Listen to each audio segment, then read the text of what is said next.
Hi everybody, we're here at John Sadler's Auto Repair, and we have a 2007 Jeep Patriot 2.4 liter with 114,000 miles on it. The customer's complaint is it has a loss of power, it's just funny, and there's a check engine light on it and it's due for smog. So we ran this all system scan on it with my OTC Genesis tool, and we found P2004 intake manifold runner stuck open and P2017 intake manifold runner position sensor circuit high. And so I did a little description and operation of this, and it states this is called a world engine. The world engine is equipped with an intake manifold flow control valve, and that flow control valve is right down here, that's built into the intake manifold runner with the little slot inside there.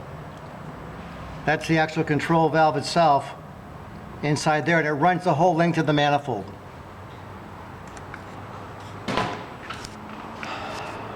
And it's supposed to promote maximum air-fuel atomization. So the valve restricts airflow, causing it to tumble or swirl in the intake manifold chamber. The tumbling action helps ensure that the fuel air mixes thoroughly and burns faster. The intake manifold flow control valve and variable valve timing work together to improve fuel economy, idle stability, and emissions. And so what tells it what position it's in is this positioning valve that has a slot in here. So after I got through looking at this, I took the valve off and had the motor plugged in and turned the key on, and this actually rotated and moved. So when the code, if you look at the code description, it says that it's the circuit is high, it's stuck high, and the intake runner is stuck. So I called the local dealership, and they sell a manifold with the valve built on it. So if you go one step further and you ask yourself, well, why did all this happen to begin with? Well, carbon. And if you look at this air filter, it was just smashed into the housing. This is all broken up here, and you see this big dent here? It was just caved in. So I don't know how many thousands of miles he was driving around. That filter's not even working. You can see how it's deformed. It was in there at an angle, so it's just sucking dirt straight in your engine. So you gotta be real careful who works in your car. A basic thing like changing an air filter, it didn't cause all this pollen, but it sure didn't help any. So now if we look down at the throttle intake, at the throttle body, which is right down here,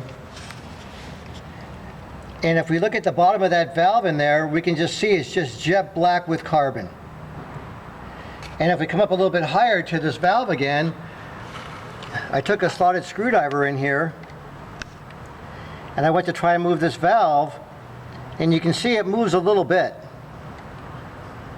Maybe 5/16, 3/8 of an inch, not very much at all. So it should move at least 45 degrees, probably 90 degrees. But it should move the full length to open and close on the intake manifold. So, to do a quick recap, the valve's not stuck. The code says intake manifold runner stuck open. So it's in the open position, but it's not stuck all the way. It does move some. So if that valve has a bunch of, that flap has a bunch of carbon, just like the bottom of the throttle body, which is before the runner. So if there's carbon before the runner, there's obviously going to be carbon on the runner. So we're going to use our BG Products tool once again, and we're going to hook up this, has a sprayer nozzle, just like a fuel injector, and we're going to put 30 pounds PSI of shop air on this junction here, and I'm going to warm the engine up, and I'm going to spray this cleaner inside there and see if I can unstick that runner. If I can unstick that runner so I can move it again, then we can save the customer about $800 on this service. So you got to try and find a mechanic that will actually look at things, look up description and operations, how things work, and find out from there what the facts are. And if that was totally frozen and didn't move at all, I probably wouldn't try and attempt doing this. But since this motor still works, the position sensor motor still works, it's just stuck in the high position, and that moves a little bit. I'm going to give it a try. The customer's okay with it, and we're going to try it and see what happens. So that's another little tip from John Sadler's. Just don't always jump to conclusion and do what everybody else does. Think outside the box a little bit.